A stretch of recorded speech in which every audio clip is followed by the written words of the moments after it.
O jurista Ives Gandra Martins, pelas redes sociais, expôs a gravidade da proposta que vem sendo aventada pelo Supremo Tribunal Federal de censurar e banir redes sociais, mostrando detalhadamente como tal atitude é frontalmente contrária à democracia e à Constituição brasileira. O jurista afirmou: "Estou convencido de que as redes sociais foram uma fantástica conquista da democracia." Ives Gandra Martins explicou que antes do advento das redes sociais, havia um monopólio da informação nas mãos da velha imprensa com um caráter eminentemente elitista. Ele disse: "Antes nós tínhamos, e era importante, a imprensa clássica. Mas, na imprensa clássica, quem tinha voz eram aqueles que detinham o jornal, os donos e os jornalistas. E o povo, em geral, não tinha acesso a poder se manifestar." O jurista citou o escritor Mark Twain, que dizia que a função da imprensa era separar o joio do trigo e publicar o joio, porque o trigo não vem de jornal. E disse que, mesmo assim, a imprensa livre sempre foi importante para a democracia. Ele prosseguiu: "E sempre foi uma imprensa elitista. Tinha os jornalistas, os donos dos jornais, e o povo, em geral, não tinha como se manifestar através de um contato por redes de comunicação." Ives Gandra Martins explicou que a Constituição brasileira garante ampla liberdade de expressão e lembrou que o próprio ministro Alexandre de Moraes reconhece isso em sua obra teórica, ainda que sua atuação como ministro se oponha diametralmente ao que escreveu. O jurista disse: "Os artigos 220 a 224 da Constituição foram colocados para dar liberdade de expressão total." O próprio ministro Alexandre de Moraes, nos seus comentários ao artigo 200, dizia que censurar a imprensa era de manifesta inconstitucionalidade. O jurista afirmou: "É evidente que as redes sociais são importantes. É uma conquista notável. O povo que não tinha voz passa a ter voz." Ives Gandra explicou que qualquer cidadão pode ter o seu perfil e falar para o número de seguidores que conseguir atrair. E disse: "Mesmo que vá ter 2 seguidores, 10 seguidores, 20 seguidores, 100 seguidores, ele está se comunicando, está dizendo o que pensa, está exercendo a cidadania."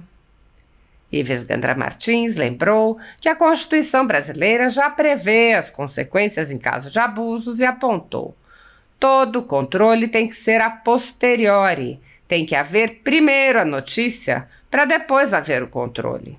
O jurista apontou que os donos de grandes plataformas como Elon Musk e Mark Zuckerberg reconheceram a importância da liberdade de expressão e afirmou que as plataformas são os pulmões que o povo passa a ter com as redes sociais para dizer o que pensa.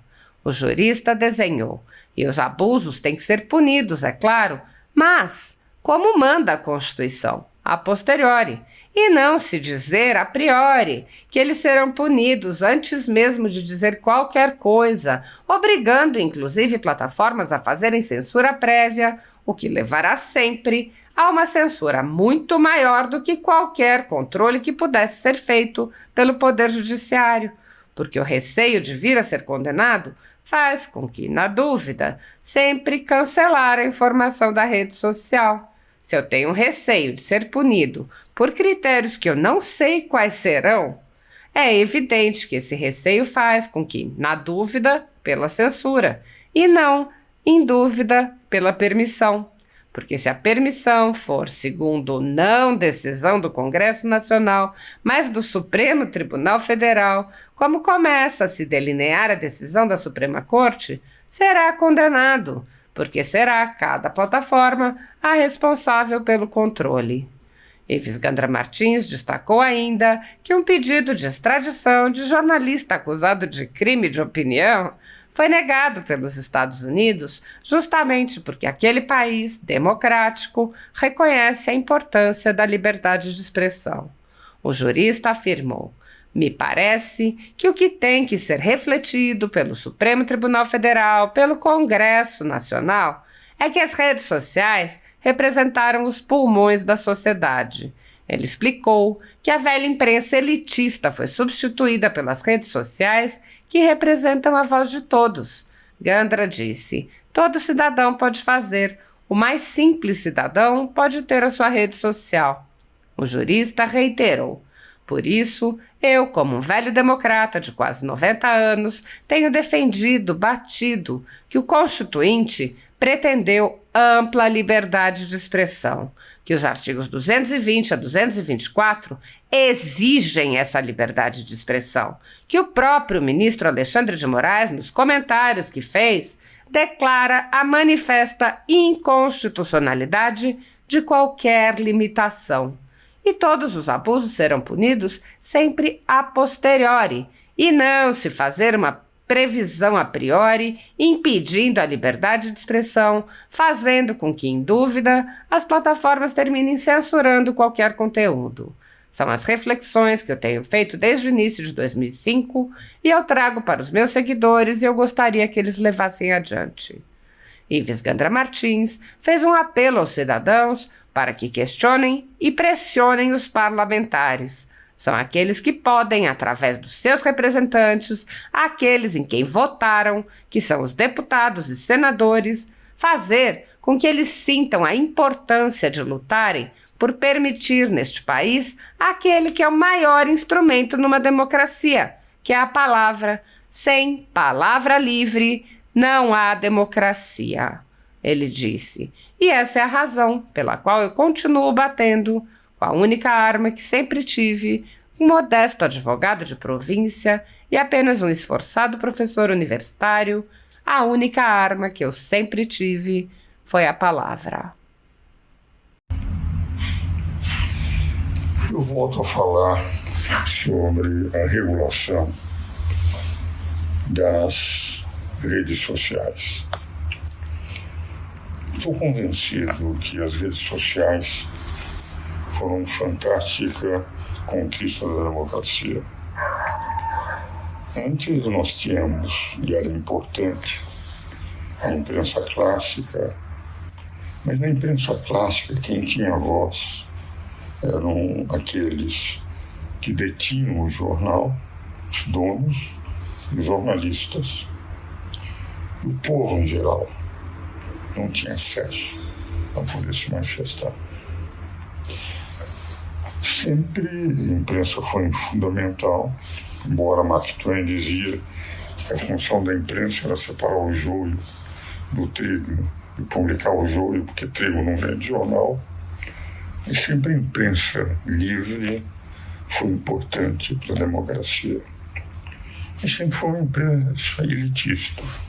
Tinham voz os jornalistas, os donos dos jornais, e o povo em geral não tinha como se manifestar através de um contato por redes de comunicação. O artigo 220 e 224 da Constituição foram colocados para dar uma liberdade de expressão total. O próprio ministro Alexandre de Moraes, nos seus comentários do artigo 220, dizia que censurar a imprensa era de manifesta inconstitucionalidade. Comentários aliados. Eu quero dizer, os meus seguidores que não gostam de ter impressão muito das decisões do ministro, são comentários muito bons. Tanto é verdade que na Constituição Social ele defendia a liberdade ampla de expressão, mostrando que qualquer limitação era de manifesta inconstitucionalidade.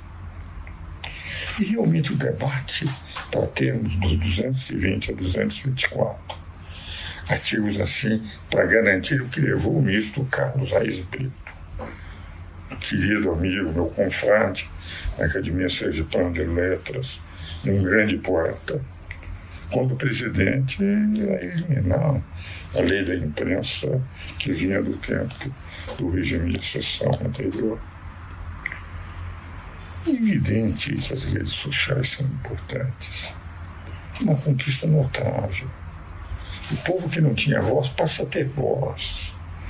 Um cidadão com dificuldades, desde que tenha, pode ter uma plataforma, Instagram, Facebook, etc. E através dessa plataforma dizer o que pensa, mesmo que vá ter 2 seguidores, 10 seguidores, 20 seguidores, 100 seguidores. Ele está se comunicando, está dizendo o que pensa, está exercendo a cidadania. É evidente que se houver abusos, a própria Constituição indica o caminho. Qual é o caminho? No abuso, se houve desfigurações de imagens, ações de indenização por danos morais. E como o Código Penal foi recepcionado, a denunciação caluniosa que seja considerado um crime. Então, todo o controle tem que ser a posteriori, tem que haver primeiro a notícia para depois haver o controle. Então, me parece que essa declaração que nós tivemos de 2 cidadãos que controlam plataformas mundiais para as redes sociais é importante, no sentido que nós temos que ter liberdade de expressão para o povo, os pulmões que os povos passam a ter com as redes sociais e dizer o que pensam.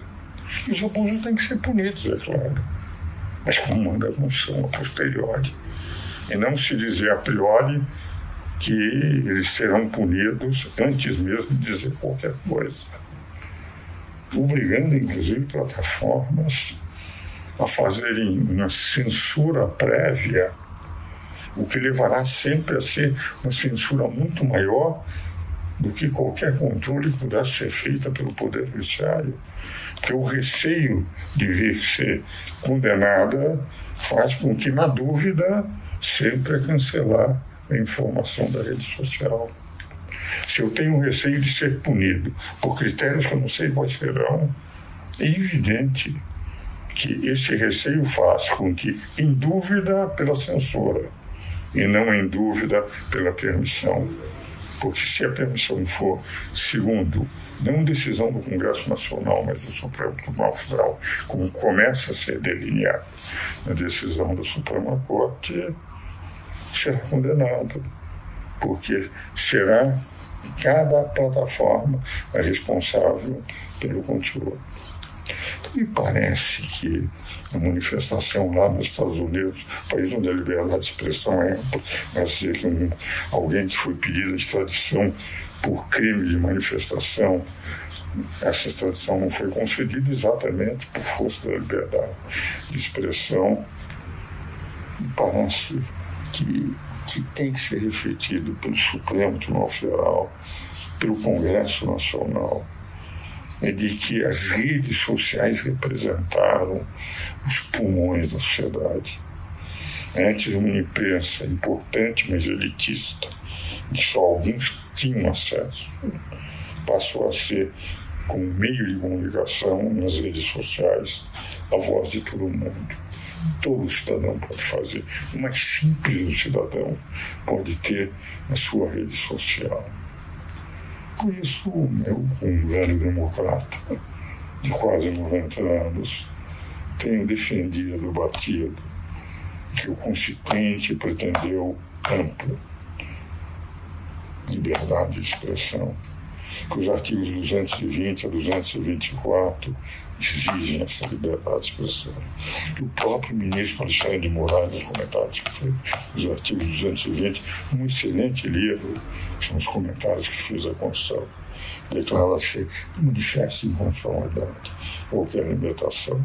E todos os abusos serão punidos, sempre a posteriori, e não se fazer uma previsão a priori, impedindo a liberdade de expressão, fazendo com que, em dúvida, as plataformas terminem censurando qualquer conteúdo. São reflexões que, como eu tenho feito desde o início, desde 2025, eu trago para os meus seguidores, mas eu gostaria que eles levassem adiante.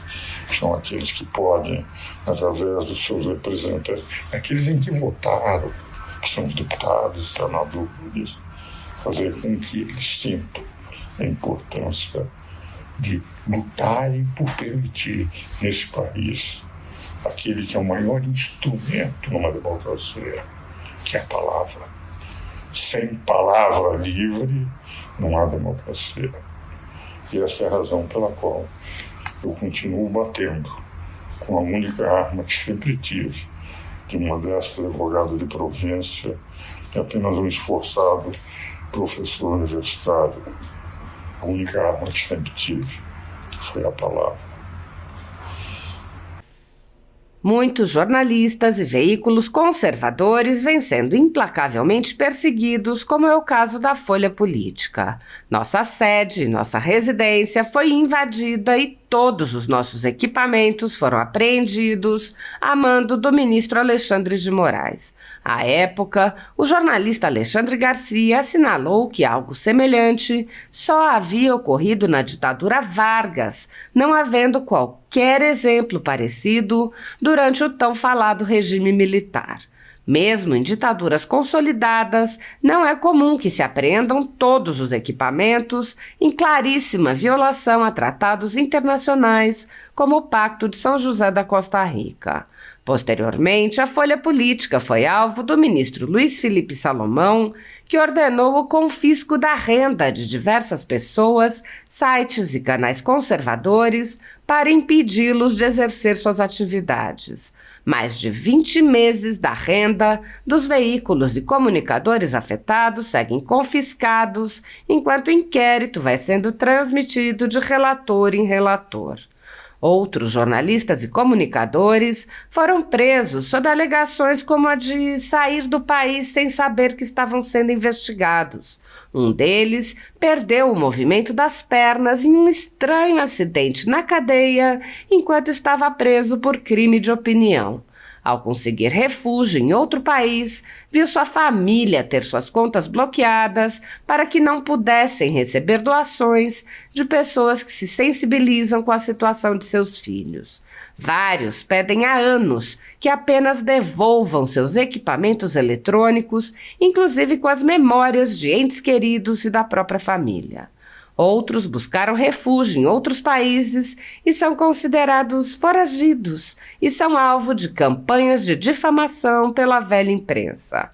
As medidas arbitrárias impostas aos jornalistas e comunicadores conservadores, por suas características processuais, violam diversos artigos da Constituição e também de tratados como a Declaração Universal de Direitos Humanos e o Pacto de São José da Costa Rica, que protegem a liberdade de expressão e vedam tribunais de exceção. Os exemplos são muitos e a perseguição não cessa. Casas invadidas, redes bloqueadas, censura, bloqueio de contas sem confisco de bens, cancelamento de passaporte, proibição de contato, entre outras. Nos inquéritos políticos conduzidos em cortes superiores, basta que parlamentares de extrema esquerda apresentem relatórios ou reportagens produzidos por pessoas suspeitas e interessadas, acompanhados de listas de pessoas a serem perseguidas, para que essas pessoas sejam privadas de direitos fundamentais.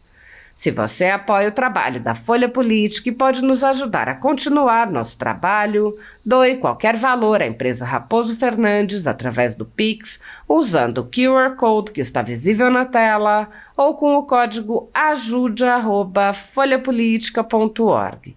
Se preferir transferência ou depósito, a conta da empresa Raposo Fernandes está disponível na descrição deste vídeo e no comentário fixado no topo. Há mais de 10 anos, a Folha Política vem mostrando os eventos da política brasileira e dando voz a pessoas que o cartel midiático quer manter invisíveis. Pix ajude@folhapolitica.org.